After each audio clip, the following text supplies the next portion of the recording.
Steve? Back from vacation? You did a nice job. You didn't get sunburned. You did.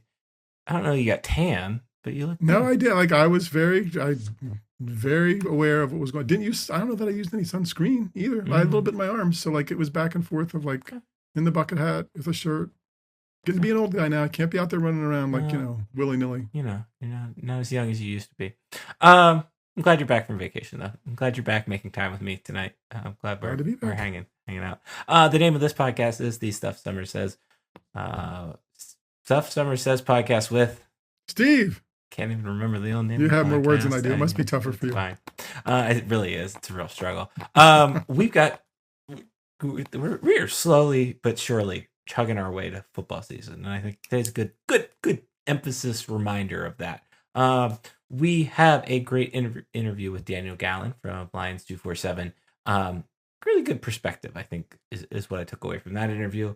I want to talk about the game themes. You and I both want to talk about Media Day, and then I sent you something earlier that we're adding, we're shoving in there because I think it's pretty important. And then you have old guy, young guy, and I'm mildly terrified. So It'll be easy. Okay. All right. Take a listen to our interview with Daniel, and we'll be back after this. Steve, we have a new top mustache to join the podcast. That is what we are gathered here. And if you are not watching on YouTube to check out Daniel's mustache, you should be watching on YouTube just to check out the mustache. How are you, Daniel? How long does it take you to grow that mustache? These are the pressing questions we have for you today. No, it's honestly it's a great question. I'm doing well today. The origin story of this mustache is that it is a product of the pandemic. So March 2020, I'm living alone in a one-bedroom apartment in Philadelphia, and obviously we're not getting out too much, and so it kind of strikes me like, well, what if I just don't shave for a while and just see if I can grow a mustache? I know I couldn't grow the everything else, but I was like, well, like if I go and I see people, because Zoom at the beginning, Zoom wasn't really on the Eagles beat. Zoom wasn't really like cracking yet. Like it was a lot of conference calls. We weren't on video that much. And then if I was going out, I was wearing the mask. So I got through the part where you shouldn't be seen in public pretty unscathed outside of my friends that I was FaceTiming with. So I mean, it probably by like June, July, I think it got to the point where I was comfortable. And it's one of those things where it's like I've come so far, I don't think I can ever go back. Or it's gonna have to take something pretty drastic to go back. So we'll see what happens. But yeah, it's the origin story. Okay. It's some people cook sourdough during the pandemic. I grew out some facial hair. Oh wait, I'm not. We can't go out. Yeah. When was the big public reveal? Like when was and what was the reaction? Friends and the mask was off. Like when was the time? Oh, that's a good question. I mean, the first time there were comments on it, like outside of like my friends I was FaceTiming with, was there's a Zoom call before the NFL draft with Howie Roseman, and a bunch of the Eagles beat people got on, and somebody, it might have been Tim McManus from ESPN, because we're all in the little squares. He shouted me out for it. But it was probably by the time we got to that like August, I was seeing people from work more because we were more in person and things like that. So that's when it was out there a little bit more. I love this.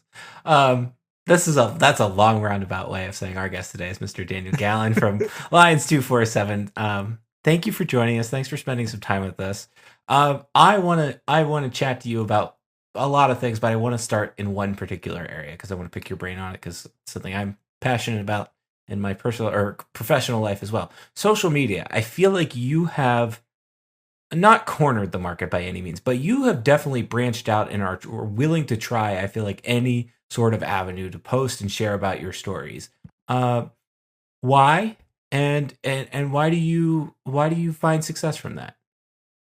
Yeah, I mean, I think the core why is the same reason why that, that you would expect, is that, it comes from almost maybe like a little bit of a place of insecurity where it's like you want people to read your work. Like that is a thing. And I am trying to meet people where they are in that way. There's been a lot of trial and error, I think. I got my first Twitter account in 2009. I'm 33 years old, so for almost half my life, I've had a Twitter account. At the time, I was on Tumblr with my friends from high school. And then when something pops up, like the first thing that you think about is, okay, what's like the utility for this? You know, like I had a couple WordPresses. I blogged about the Packers on a couple blog spots when I was in high school. Um, I never really got into Reddit, but like, you know, is there somewhere I can post my stories that someone can find? So I think that that's really where it starts, is that, you know, I'm looking for an audience, and I'm willing to go some places to find it. I think I'm one of those people that the pivot to video isn't really conducive to, because I haven't learned how to do vertical short form video yet. Maybe that's next off season. But yeah, I think that that's where it stems from, is, you know, looking for a readership. And then yeah, like as in terms of having like quote unquote success with it, I think that, you know, I've had to hone in on like that voice a little bit. Obviously, when I was younger, I was probably a little snarkier.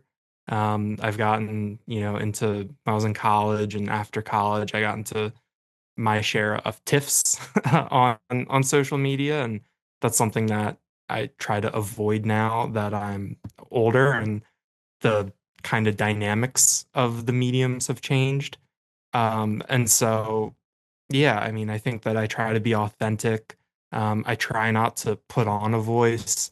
I try to make it so that I'll say things and write in a way that if you were talking to me, that like I would sound like that. I think that's something I notice a lot, is there's certain people that they post in a way and then they, you know, posture, comport themselves, and you know them in real life, and you're just kind of like, that's not you. You know, like I'll post about bands that I think are bad and bands that I think are boring. And if you talk to me in person, I will tell you that I think that band is boring and bad. So I think that it's, you know, that the word has lost a lot of meaning now, but I think I try to look for a place of authenticity, I guess, is what it really boils down to. I think that makes sense, and I think that that certainly comes through as a follower of yours. I guess one other question with that, I think, you know, in terms of the beat writers that are on Blue Sky, it's you, Audrey, John Sauber. I think T. Frank Carr is on there. But I feel like you kind of have really developed a not just a voice, but a community there. What has that process been like for you, and have you found that community differently than, say, are you noticing what people are noticing in terms of the difference between Blue Sky and Twitter, but maybe in the college football world? Yeah, I think so. I think in terms of developing my audience, is that there's, yeah, it's the thing where connections come through for you a little bit. I forget which game I was on the plane to. It was either Purdue or Minnesota last year, and I got off the plane and got back on Wi-Fi, and I had like 60 notifications from Blue Sky, and I was trying to figure out what it was, and it was because Alex Kirshner from Split Zone Duo, who I went to college with, he had put me in a starter pack. And then there's been other things too, where I think people from the Philadelphia media followed me. So then when people are following them and trying to find people to follow, they're looking at who is following who. And so I think I picked up some followers that way. Like there's some people who followed me on Twitter when I covered the Eagles who I know aren't Penn State fans, but they started following me over on Blue Sky too. And I'm sure it's because of some of the people that, you know, for me, my some of my mutuals, I guess is what it would be called. But yeah, I mean, I think that like now there's not really, I feel like I don't get a whole lot of engagement overall in terms of replies and things like that. Obviously, game days are different, but I don't really mind that. I think that like I have literally on my to-do list every day is to pub my stories, which is just to go to every single social media platform, post links. If stuff comes from that, great. If not, like I'm fine, and I keep it moving. In terms of being found, or and it's one of the questions I've I don't know, that I've raised on here. We've talked about game day and stuff in terms of, and this is old school. This is Twitter. Like, so I'm the old guy thing. Like hashtags for the game or tagging the team or program. Like I don't see beat writers do that. And I guess you have your own followers who are there. But I guess what are the downsides of that of people who might then look at Penn State and find you, like when you think about whether or not to do that, what goes into that decision? Yeah, honestly, this is going to be the worst answer for it, but it's really an aesthetic thing for me. When it comes to like what it looks like I'm writing. Like when I was in college, I went to University of Maryland, and so I covered Maryland, and like putting hashtag Terps, like that looks fine to me, like in a sentence or everything. But if I'm putting like hashtag Penn State, having it as one word, that looks kind of wrong for me. Maybe hashtag PSU, but I was someone where I never really dove into trending topics. I never really looked at what the hashtags were, everything like that. I'm very much like, if you're going to find me, you're going to find me. I'll do certain things that could put me in front of you. I mean, I think when you talk about, there are certain accounts, certain people where it's like, if they're going to refer to a person or something like that, they will use the tag. I go back and forth on that. Like usually if it's like something good, a little bit more likely to maybe put someone's handle in there than if it's something bad, just because, obviously. Yeah. But yeah, I mean, I think that it's something that like I've tried. It's really the balance between trying to pay attention to like what you're posting on social media with following a game, with also, putting together what you're going to write afterwards. And so I've really developed a philosophy on social media that like I'm going to do things my way. And like if you find it, that's great and welcome. If you don't find it, like I don't really lose too much sleep about it. Like I know that one thing right now, for example, that Twitter rewards you obviously if you are putting video with a post or if you put a photo with a post. But like I'm not going to do that for every single post because it to me clutters up the timeline. Like I use it as primarily text-based thing. And B, like I'm not going to force it. I'm not going to try to game things a little bit. I want to be really straightforward with my approach. And in terms of competition in general, like, are you competing with anyone? I mean, you're trying to get attention for your work. Are do you think about this at all in terms of competition or awareness, or like how do you approach that part of it? Yeah, I mean, this is a competitive business and like at your core, like I think a lot of people in journalism are competitive. Um, I think that I've seen it at its like highest level. Like being on a professional beat in Philadelphia was really eye-opening in terms of interpersonal interactions and people's approach. You've got people sprinting to the computer, like filing stories from all sorts of places. I've done that too. But in terms of competition, like yeah, there's been times in my career where like I've had a scoop or had a piece of information and wasn't able to get it, and then someone else has it. And yeah, like maybe for, 15 minutes, like I'll get down about it, but I just keep it going. I mean, this is a business where like if you're insecure about anything, you're gonna lose a lot of time having that feeling. So I think as I've gotten older too, I mean, I think that's helped in terms of perspective. Like I have a memory of when I was covering high school sports for the Washington Post. Like I went somewhere to get Wi-Fi to file a story because we had a deadline, and the Wi-Fi went out, and I had to find like the closest McDonald's to get Wi-Fi. And I'm driving around Howard County, Maryland, with like my laptop open in the passenger seat. And I was just kind of like after like I got it in on deadline, and obviously that's a print product, so completely different animal and something that big.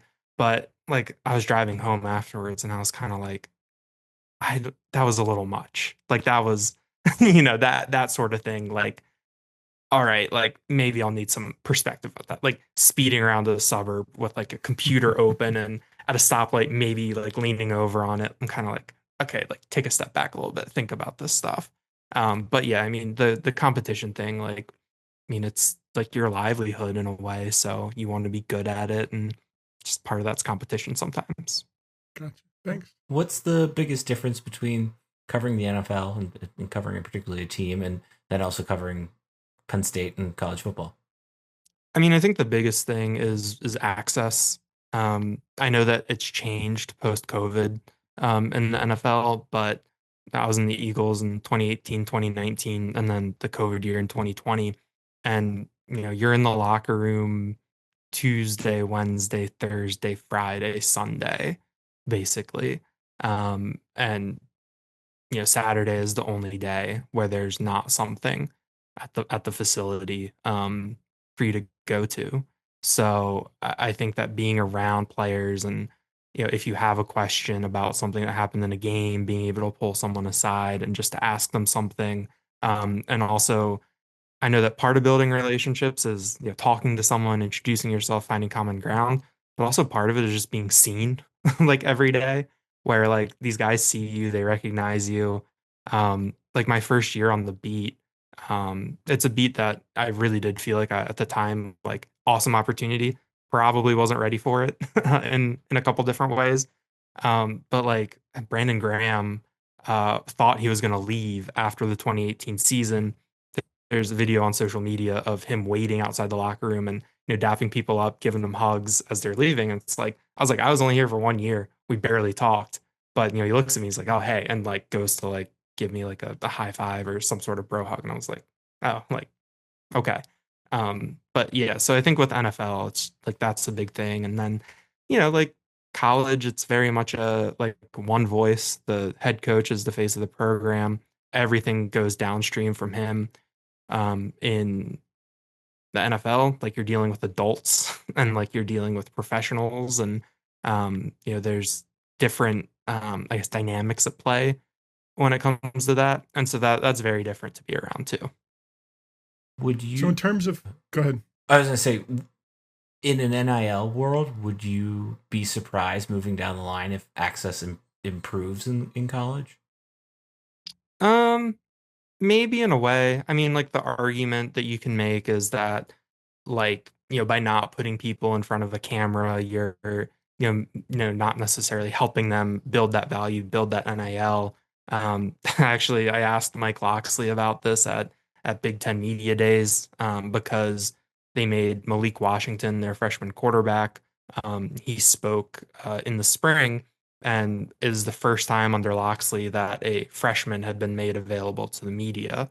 It is similar policy as Penn State, where the freshmen, when they get on campus, they don't talk. And so, I asked Loxley about it. I framed it as, what made you have that like trust in him to put him out there?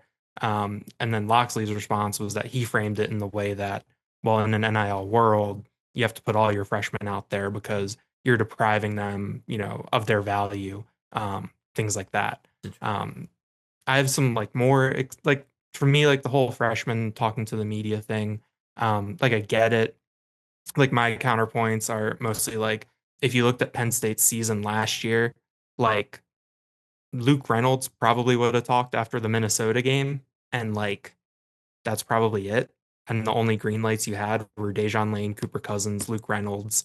So when people talk about freshmen being made available, it's not like you're, it's not like all of them are suddenly, Right. Going to be talking at once and you don't know what's going to happen. It's only a small group of guys in certain situations. And like, I think the biggest thing is that these guys at this point, when they come in, like they've been talking to the media so much through the recruiting process that they're, very prepared for it. But that's just a little tangent. That's good.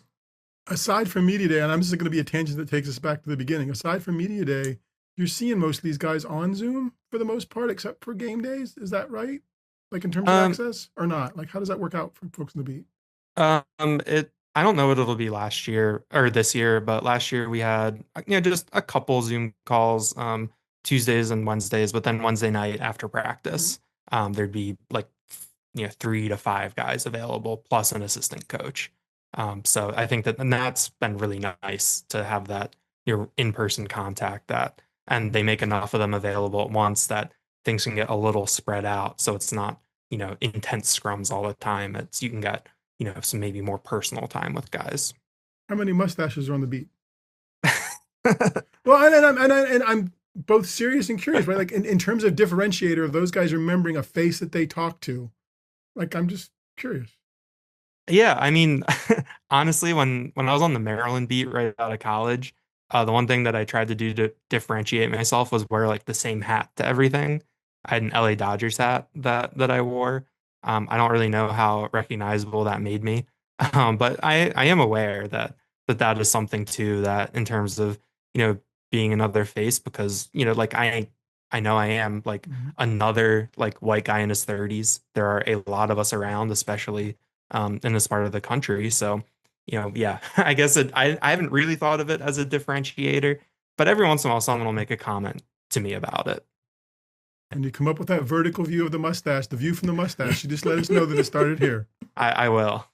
Um, I'm going to ask you this because we don't. Most of Penn State's beat is a graduate of Penn State, or spent most of their time or been around Penn State for so long that they basically are. You have been, I don't want to say picked on, but politely reminded of that fact by James Franklin himself. But for you, what's the biggest difference between, again, kind of covering Penn State and Maryland? What have you noticed that's different? I mean, the big one is just the size of the beat, everything that comes with that. I mean, when I was a student at Maryland, that was in 2013, was my senior year. I covered the football team.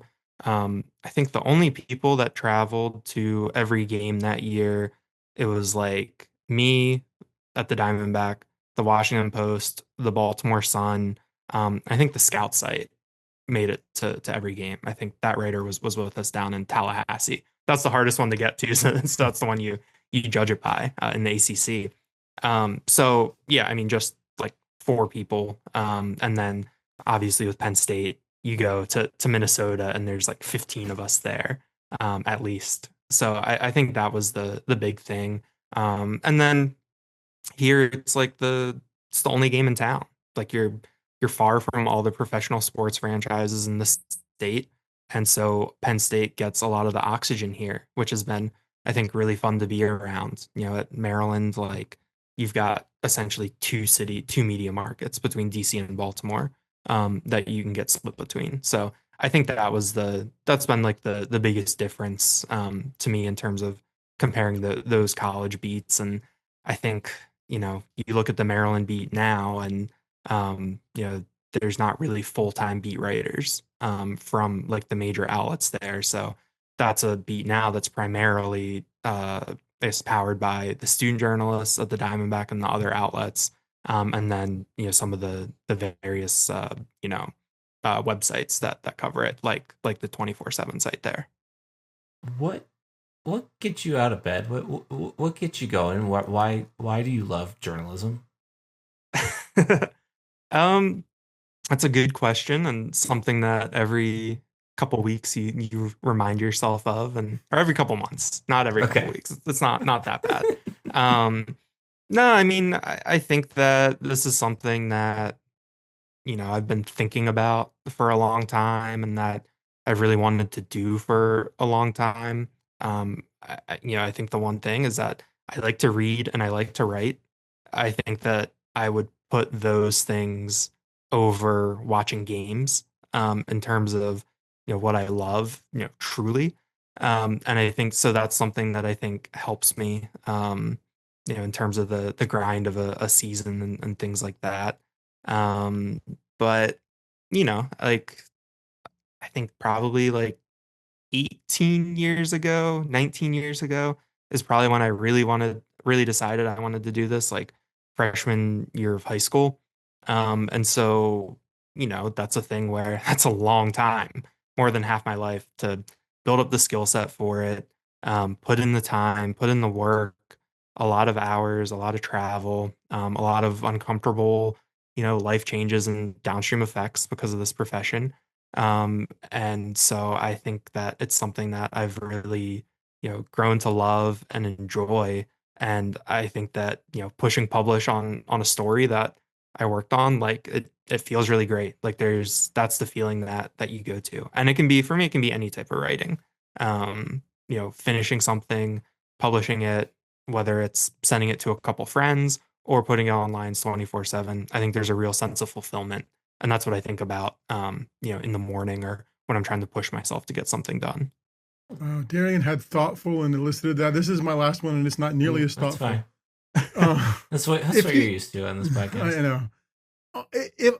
Could you rank for me on a continuum? We talk about fans in the media sometimes. Could you rank for me on a continuum? Rank the Penn State beat on a continuum from happy little koalas playing in a corner and entertaining children to like piranhas and sharks chasing after blood. Like where does it fit? Because I think fans on the outside sometimes say, well, the team's been winning, so there hasn't been that. But you don't have the Penn State, as much Penn State DNA as other people coming into it, and you've been on other beats. So where would the continuum fall? And feel free to make up your own animals or make it a number if that's better. I don't know. But like in terms of the how tough it is, right? How tough the beat is on the sources, right? Like I don't know. I think fans always want to beat up on James and say, oh, well, they're not doing this. And I don't know, with the media, that's their job sometimes. And we've talked through, well, if you do that, then you're not going to get access. But how tough is the beat as an entity, do you think?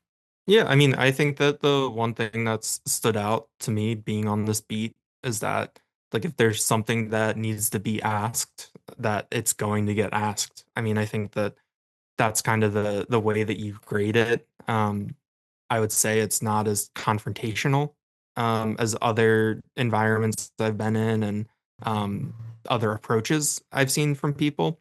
But yeah, I mean, I think that there's rarely like a press conference that ends and we're like, oh, this like big outstanding issue didn't get asked about. Obviously, there's things after every time that you wish would have gotten touched on and things like that. But I do think that if there's something that needs to be asked, like it gets asked. Cool. Thank you. All right, Daniel. You are a Penn State by trade, I guess we'll say, in terms of covering. We want to know, what's your go-to creamery ice cream flavor? Oh, shoot. That's a good question. I hope he says Meyer Dairy. Just I mean, I'll go. I forget what the flavor names are, but actually, I had the whiteout one. My first year when I moved here, September 2021. I think right after the whiteout. My sister is visiting, so we went over. I really liked that one. But the last time I went, I had one with peanut butter in it, and it was some peanut. Though it was like the peanut butter banana one, the banana split one, I guess. I forgot what the name is. But the thing that like really just blew me away, and I think that is something that these little things about Penn State keep popping up. Even though I've been here for like 5 years now, and obviously still an outsider in some respects, is that like I posted a picture of my cup of ice cream, and then immediately all these different people are like, I love that flavor. Like that's my go-to flavor. That's it. And I was like, I appreciate that you guys can recognize this creamery flavor, because for me, like I would just look at it and just think like, okay, there's like probably like a chocolate peanut butter, like whatever thing going on there. But everyone was like, oh yeah, I'm going to get that next time I'm up. So that was that was really cool. I respect that. That's an honest answer. All right, Daniel. I know we talked mostly about social media. Where can people find you on every single platform, plus all of your writing? Yeah, you can follow me on Twitter or X, the everything app, at Daniel JT Gallen. I'm on Blue Sky, Daniel JT Gallen Blue Sky. I have started posting on Instagram more frequently a couple years ago, and I have a professional account for that, which is instagram.com/by Daniel JT Gallen. Same thing on Threads. I have a Facebook page that does the same thing as well. So basically, like if you just put some variation of Daniel JT Gallen, like you'll get there. Yeah, I have 2 middle names. And also subscribe to Lions247. Just go to Lions247.com. We have a really good sale right now, a really good deal for the preseason that will take you through what should be a pretty long and entertaining season, I think. Perfect. Well, thank you so much for joining us. Yeah, appreciate you guys having me. Yeah. Steve, I love like just the energy that he brought of like this calming presence. I thought that was great. What I do appreciate about him is he has. Again, I don't want to say cornered because I don't think that's the right, because I think there's space for everyone, but I think he has developed and filled a hole in my blue sky timeline as somebody that's spending more and more time there. I appreciate that with Penn State coverage, and I would implore other beat writers to looking for some easy ways to gain some clicks and some followers to check it out, because I think I do feel like it has become much easier for me to get news there, much easier for me to get information there, much easier for me to have a conversation there. I think is most of all most important. And I appreciate that, and I appreciated the fact that he was like he talked about how he's willing to kind of test and try things as well. I thought that was great. Yeah, I mean, that's what it's all about. You're trying to get people to your content, right? And I think he was very forth. I mean, not that anybody's not trying to get stuff for their people to the content, but yeah, try out what works, what doesn't work. How am I going to get people there? And I also think he's in a he's in a minority on this beat of not being a Penn Stater covering Penn State, and that is in no way a necessity. But it's just interesting to hear someone else talk about going about it, because other people, this has been their livelihood, right? Like, this is what they do. They did it as students. Now they're doing it in their careers. They've done it for years. So it's kind of cool that somebody else is making some elbow room for themselves in there and finding people that come to their coverage as a result. Yeah, and I think that's one of the things, to your point. Like, I think he's done a really good job of growing that and kind of growing his audience to make you, not that he makes it ever about himself in any way, but he makes you pay attention to what he's putting out there, because he puts thoughtful things out there, and I appreciate that about him. So thanks to Daniel for joining us. We had chatted about that earlier in the summer, and then just kind of timing didn't line up, so I'm glad we got that taken care of. All right. And another whiteout ice cream. That's the popcorn one is one of my favorite ones. It's a low key under the radar one. I was just glad he didn't say Meyer Dairy. That would have blown it. If someone who didn't go to Penn State would have sent that. That would have been wild. That would have been wild. I can understand all of the. Peter said, "Well, I tried this ice cream just outside of downtown. And it was you'd have probably been like, we're kicking in." No. Okay.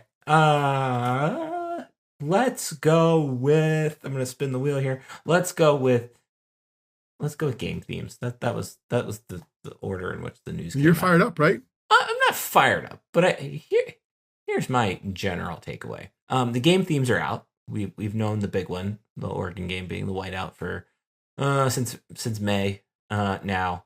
But what we did find out is that the Northwestern game will be the stripe out. The helmet stripe will be the Indiana game, and then Senior Day is Nebraska. Which, what else would it be? Here's my general take. Can we stop with the telling me what to wear? Like, does it? And maybe I know we've said this 100 times, and we will probably continue to say this 100 times. But there's no way to repackage this. Nobody is buying tickets because it's the stripe out or the helmet stripe game, right? Like they're not. And I think that is why I'm fired up about it. And I am fired up about it, and maybe I can do some research into this. And that's what I need to do. I need to do my own research, as the people say.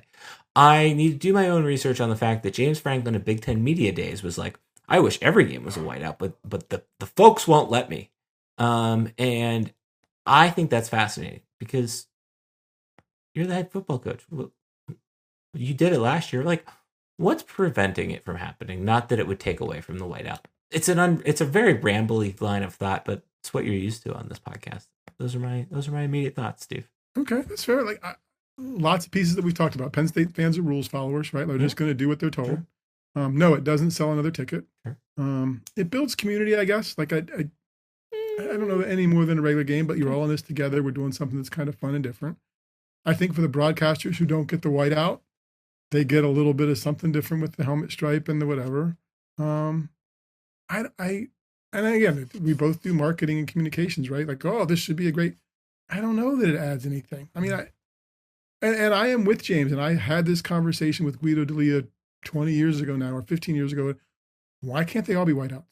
Like, if it's about, why can't that be Penn State's thing? If LSU's thing is big hot Saturday and big cool Saturday nights down in the Delta, because that's what they do, why can't it's always whiteout energy be the thing? But people aren't capable of that. Like, they're just not. They're not going to do that for everybody. having a whiteout for Villanova wouldn't be exactly be Well, the right. same, That's what I mean. you know? Exactly. Right. That's what I mean. So, No, I don't know. Like, I think maybe here's what I here is what I am struggling with, right? Like, to the credit, like both the stripe out, the stripe out's about 10 years old now. In fact, this might be the 10th anniversary of the first ever stripe out. And then the helmet stripe, like the helmet stripe was creative to a degree. But to your point, there's a big marketing department at Penn State Athletics. There's a lot of marketing students at Penn State Athletics. I think we can come up with clever, more fun, unique fan activations. Okay, because you parsed it there. Fan activations, yes, maybe, because you're not selling more tickets. The opponent is selling the tickets, right, every time, right. Like always, there might be better activations. I'll give you that. There might be better activations. What about like, do you know what it? I'm just gonna. Soccer. Here we go. Here's soccer. Early old guy, young guy. I was soccer explaining to you earlier. Like, what about like a tifo? Like, do you know what a tifo is? Like, no. Okay, that's like the whole. You know the thing that hockey does when they get the like giant banner out and it's like the lion and he's smashing the Buckeye. That's it. That's what that is. Like, what about one of those? That would be cool. Yep. Like, I think there's potential. Yes. I think that's all I'm asking. Right. Yeah. No, I think you're building community with these things in general, right? Because you're all in this together. We've expressed our energy to wear blue or white. We feel like we're together. So there's power to that. But since none of these are selling another ticket, like I struggle with, even from the outside, and I guess it doesn't cost them anything to do it. I mean, they got to print little maps that they share on social media, so that doesn't cost anything besides somebody's time to let you know what section to sit in. But yeah, are there other activations that could make it different? Are there other games? But then they're exploring those. I think they're trying some. They're trying. Are you ready for the fourth quarter? You don't like that? No, I don't. Like right. That. So, but that's a blip in the experience. Okay. Even as grumbly as I am about that, like the helmet stripe, the whiteout, all of it depends on the weather. All of it depends on a larger mass of energy being put on this. And I don't know. I thought you were going to go with the 107K family reunion because they have 107K seats this year. Is it a 107K reunion? That's the I don't know. question. Oh, there certainly won't be 107K for that game. Will there? Although there'll be there'll be a top 5 team playing Nevada in the season opener. Man. So okay. People have been waiting. Can you have a 107K family reunion with a 103 announced attendance? I mean, they certainly have before. Okay. Well, here on Steve's Penn State football spreadsheet, which you can find on stuffsummersays.com. Oh, we don't have attendance on there. Do we not have attendance? Oh, do we not have attendance on there? We should add it. Wow. Wow. Hole in the swing. There we go. You are watching the live. You were watching or listening to the live betterment of the Stuff Summer Says offerings. Yes. Okay. We gotta figure that out. Fix that. I'll fix that. Okay. I'm just not. Now I'm thinking about that. I'm writing that down right now. I'm gonna write that down. Attendance. We'll get it out of before the week's over. Yeah, that's okay. We got it. Take turns. Okay. Well, we get as far back as we can go. Okay. There's that. Anything else on game themes? No. Okay. We sound miserable. Perfect. We're not that miserable. We're not that miserable. We're fine with it. I mean, I guess I don't have any issues. Would you ever be so grumpy that you won't wear the correct color? No. Because I'm a lemming. I'm a lemming, you know? I just like here's the thing. I specifically asked for Christmas last year a blue jacket so that because it's usually later in the season. In this season, it's November. That's helmet stripe. We should be good on the October 11th on a Saturday afternoon in State College. We should be. It shouldn't be too cold. So, but like, there's been a couple last year. I think the stripe out was pretty late in the season. I think. No, that was pretty early. Few years ago. Yeah, there we go. The Michigan game 2 years ago was pretty late. 2023 was on 11/11. So yeah, I think I don't know. I'm always going to be a lemming. Other thing that I determined, it's the first time that both the homecoming and stripe out have been the same game. So we will see, as far as I know, we will see the combination of maybe some pink and black. Here's the thing. we're spending. That'd be an activation. We Yep, are sure. spending a gazillion dollars on tickets. Not really, but I have a point to get to this. Why not just? It's a lot of T-shirts. It's probably $1 million worth of T-shirts now that I do the math. But why not get some pink and black T-shirts and do a pink and black stripe out, or implore people and sell the T-shirts? Then you make more money that way too. See, And they could certainly find a sponsor who could get things started. Yes, that's a good point. Yep. I have a point on this, and maybe this all ties into this. So the tickets or the parking passes were sent today for tickets. Okay. And a few years ago, maybe like 2017, you used to get a nice. Now this was back when you got tickets too, like actual physical tickets. You used to get like a nice packet, and there might be some coupons, and there might be some other stuff, and then there might be like a magnet schedule in there that you put on the garage fridge type thing. And it was just like, it was nice. Like as a season ticket holder, I don't expect. So you're saying none of that stuff happened? No, it's just, this is for at least the second year in a row that it's just kind of slapped into a FedEx folder with just like They have 105 once the season starts. Football players who are eligible to receive NIL benefits. Go have them deliver tickets. Yeah. Go have them do something, right? Remember that old thing that teams used to trot out, right? And if they would start, and again, now somebody needs to manage that, but I think they probably have enough people. Like, or do a ticket. Hey, you're getting your parking passes today with a video from somebody. Did that didn't happen on Roar Plus? Not that I have not checked my Roar Plus app today. Okay.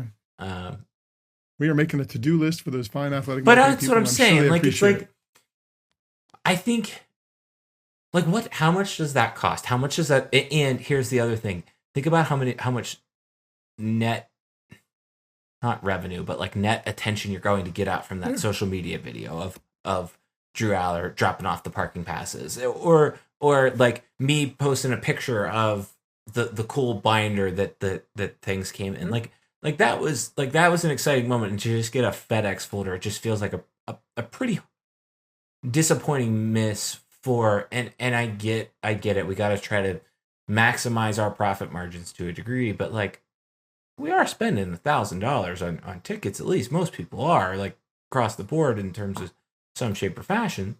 Why not? I do not disagree. Throw me I just want a keychain. That's all I want. Okay. All right. That's fair. All right. Media Day. We wanted to discuss Media Day because of a few things. Nothing really interesting happened. I think we're both on agreement there. Yep. I think pretty status quo Media Day. I do think one funny thing came out, and you're particularly fired up about the one thing as well. I think the funny thing that has started to happen now over the last 3 seasons, that the quarterback spot has been cut, the starting spot, is the race for QB number 2, and I think that's been like the funniest storyline to watch come out of Media Day. Somebody on Blue Sky had a funny post about that, and I forget who it was, but I think that was something to call out, because that was about it from Media Day for me. What about for you? Yeah, and then in the roster, we need to have the 3 deep, right? But have this many defensive linemen and they're not wrong. It just sounds before a first game like we need to worry about depth. The thing that did it fire me up? The thing that intrigued me, right? Someone asked an NIL question, right? Like, how has this changed stuff and whatever else? And Coach Franklin's like, focus on practice. We're not even into a game yet. We're focused on practice. Like, you are one of the faces of college football, have been for a decade. You have publicly stated you want to be the first Black national championship coach. It is your preseason media day, and someone's asking you about the issue in college sports this year. He did kind of respond, and we've seen other issues other team programs tear it apart. We want that stuff settled before the beginning of the season. But he did the great PR thing of answering the question he wanted to answer as opposed to answering the question that was asked. It's okay to answer the question that you're not going to lose your focus. The team isn't going to go off the rails if you talk about your feelings or more in-depth stuff on NIL. And I don't know, maybe I'm wrong. Maybe we'll see that. Maybe fans don't care about that, because I don't think we're going to get, I don't know. I don't know that fans do care about those numbers. My question, what's changed in the last, 2 weeks ago that Big Ten Media Days was? When he unprompted went off about it not being in Vegas, or all of these like to your point, like what has changed between now and then that has made this like can't talk about that now. And I think that's a miss, and I think that's like I do think one of the things going back to like Roar Plus, it's like I don't want to have to like some of that I want to have to like work for to find as a reader or as a fan, right? But like things like that, when somebody's giving you a layup of like, hey, what's your opinion on this? Take it. Like I think it's easy, because then it's like going back to like always be selling, like sell the program. Use that as an opportunity, like, yes, and I feel this way, and here's what we are doing about it at Penn State here's how you can support us. Exactly. It is a free opportunity and an advertisement for you, basically. Yep. I know the landscape has changed from your father's college football world, but this is what we need to do. We do need fan support. This is important to us. This is how we're going to compete. The expectations haven't changed, but this is how we're going to do it. And this is the new world. We need people's help. Like, I think you're right. I think he missed the layup there to sell. Right. No, and I know that's nitpicky, but like, I think to your point, like, I agree with you. I enjoy as a fan, and I know not everybody does, but I enjoy that James Franklin that you are portraying there, right? Like of this like leader of a coach. I mean, he's the second most tenured coach in the Big Ten, right? Behind Kirk Ferentz. Like that's not nothing, particularly in this conference. And I think that's an important aspect to. I think that's a good education point, I guess, for fans too as well. And maybe because we're not around the program as much. Like, I don't remember. Nick Saban was certainly positioned nationally as one of the voices of college football while he was an active coach, right? And I'm sure there's probably some things he dodged or didn't answer to stay focused. But I think he was always kind of the voice of the sport. I don't know who that is, but if you're the second most tenured person in the Big Ten and you're a top 5 program, top 3 program, there's a space for you to be that person, whether you want it to be or not. And I think if you want it to be, then step into it. If you want respect and an authoritative presence, go ahead and take those layups. And even when they're not layups, take them. No, that's an excellent point. Yeah, it's not that it bothers me. It's not like we're probably nitpicking there, but I just think I don't understand what changed from 2 weeks ago when we're trying to sell the Big Ten to we don't want to sell the program. Not that we don't. Not that he doesn't want to, but it's just like an opportunity comes up and it's like he balks at it, I guess would be the best way to say it. Anything else from Media Day? No, I mean, nothing unexpected. I wanted to do a deep dive on all the adjectives and all the positive adjectives and stories and whatever else, but it's a happy, joy world, so I think enjoy it. Yeah. Honestly, the most interesting thing, as you and I were discussing before, is the fact that we got to see inside of Beaver Stadium and what it looks like. Mm-hmm. And that's about it. And I think I am fascinated to see how this all plays out. And hopefully it's something we can cover for you here on this podcast. Yeah. We'll try anyway. Okay, we're going to try. Last thing that I briefly texted you this afternoon. I would open the article, but sometimes their website doesn't load properly for me, but we'll just read the headline here. ACC ESPN to air replay booth audio in first of its kind college football move. We will never not go back from this point. We are only like this is I think we use the term groundbreaking, maybe annoyingly, but like I think this is a groundbreaking moment for college sports. I love it. I think this is. This solves problems. This takes the conspiracy out of problems. I appreciate this transparency. I think this is something that came from the spring leagues, right? This came from the UFL and the XFL and the USFL or whatever they're all called nowadays. And I think that was very interesting and something we talked about on this podcast. We liked and enjoyed, and I appreciate it here. Like I think it's neat. There is a stadium. Is it Wisconsin or Iowa? And I know we've talked about it on this podcast.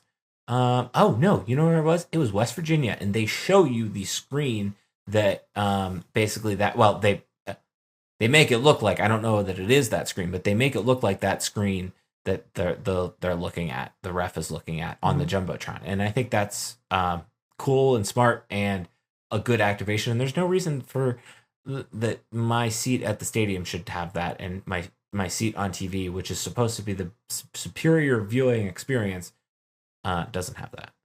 Yeah, no, this is a move that the ACC probably had to be the conference to make, because the Big 12 and the SEC, or Big 10 and SEC, were not going to do it, right? Because they're the leaders in the clubhouse, all the attention. This is something that a step down, that's not the right word, but somebody who doesn't need as much attention. Like, it's right, they did it. ESPN's the partner. They've done it with the other things. I think it's great. I don't think we're going back from it. I do think I would be willing to bet some money, and I don't know how odds work, honestly, that someone will be demoted or lose their job as a result of some cluster of a conversation during the season somewhere.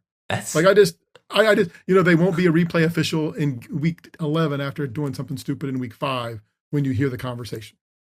That is a spicy take that's very accurate. I think it's great. I think I am. When I saw it, I'm like, I can't wait to start watching some pick games on the ACC network and hearing what the replay officials have to say. Yeah. But I don't doubt that in a meeting Monday, somebody's going to say, you didn't do that well. Gosh, people hear you. We're not giving you that responsibility again. It might be something we never know about, right? Because there'll be nameless faces, but I would be willing to bet that happens. That's a good point. I hadn't thought about that. No, like I said, I really like it. I think it's a good idea, but I had not thought about the flip side of that. There'll be something, but it's great for the sport. Yeah, I think it's good.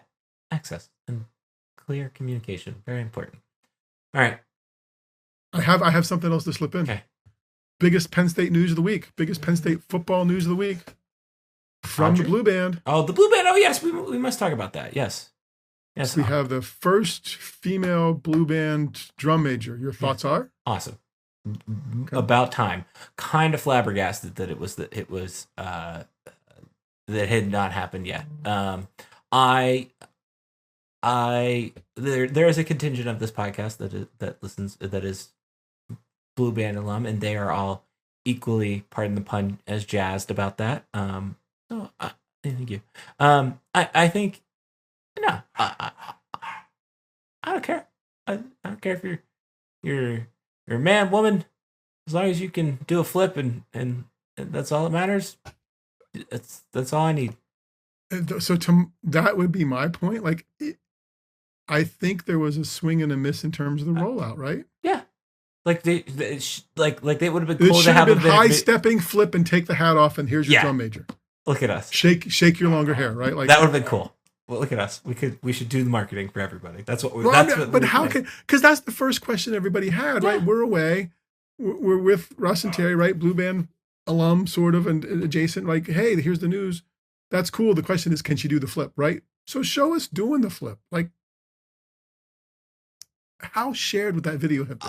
It would have been wildly, and that's no discredit to like that's not that's they've got a lot going on. It's the first one, I get it, but that's the first question everybody asked, right? Like, and I don't even mean that in the marketing phase. I mean it in the everybody's gonna, like, we wouldn't be probably asking that question if it was a man, but like, it's also different, and I think she's the first one. Yeah, I think she's the first one, but I think at the same time, instill that confidence, shut the people up, and I understand you want to say that, but to Steve's point, that would have been a cool way to roll that out. Right? Yeah, I was so excited to see it happen. I just thought, boy, this would be really cool. And it's like on Facebook, it was a post, and honestly, you can tell the student media is off for the summer because it was kind of quiet in terms of Onward State and Collegian's reporting of it. So I'll be interested to see what comes when the kids are back, sort of, even though they haven't really gone. Ellie Sheehan is her name. She's from Hollidaysburg. She's from Hollidaysburg. Yeah. Very adjacent to you. So there you go. The rival high school. No, I'm excited for her. It's cool. About time. Long overdue. Okay. Old guy, young guy. Old guy, young guy is. Have you ever canned anything? Like.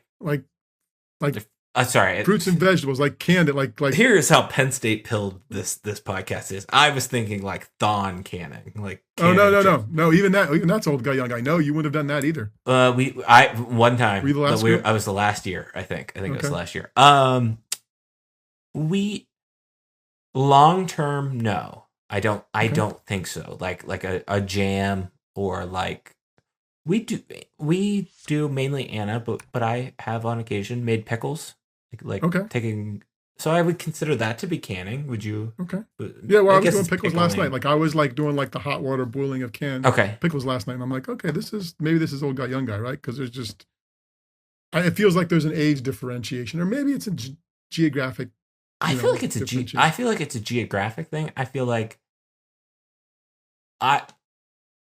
Here's why it might be not to sound like an almighty liberal, but like here's why it might be an age thing, right? Like our generation less and less has gardens because they can't afford a house, like type thing. Like not to be frank about it, but that's how to say it. I do feel like grandparents' generation very big into canning. Like your parents, my grandparents' generation very big into it. Do you do like other stuff? Do you do like because you have a pretty big robust garden, right? Do you do anything else there? It was pickles this time, and we'll do tomatoes. You can I had like tomatoes? No, we'll freeze them. Okay. I've looked at it's just we probably should can them. Maybe I will investigate that because it takes up less space in the freezer.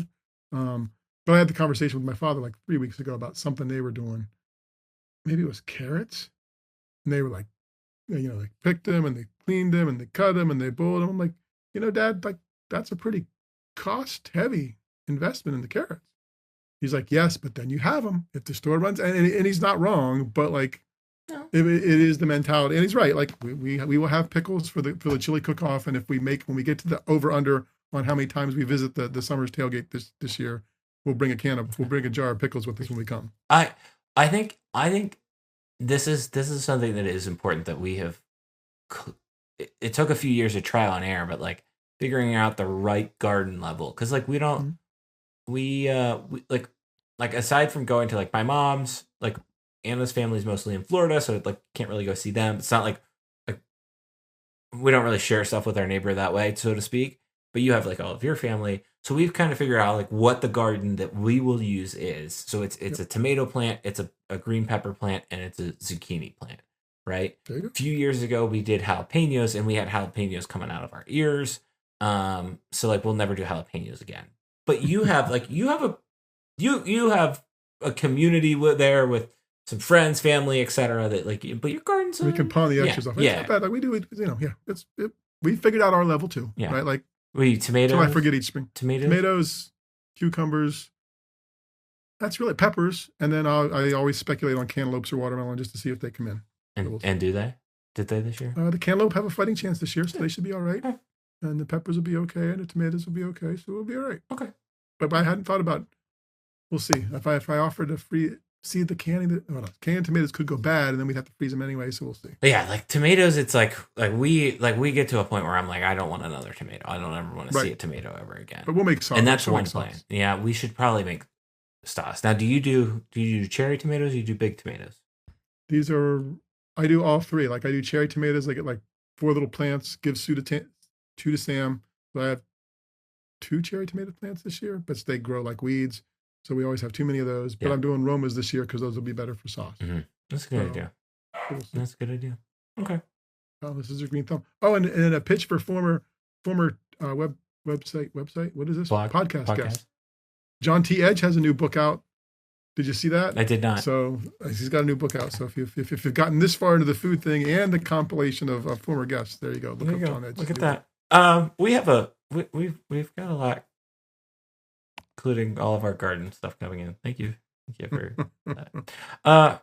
We do have a former guest joining the 2-time club next week. Excited about that. Let's see what is coming up this week. So this week is our first week towards actual football season. I will write about the offense.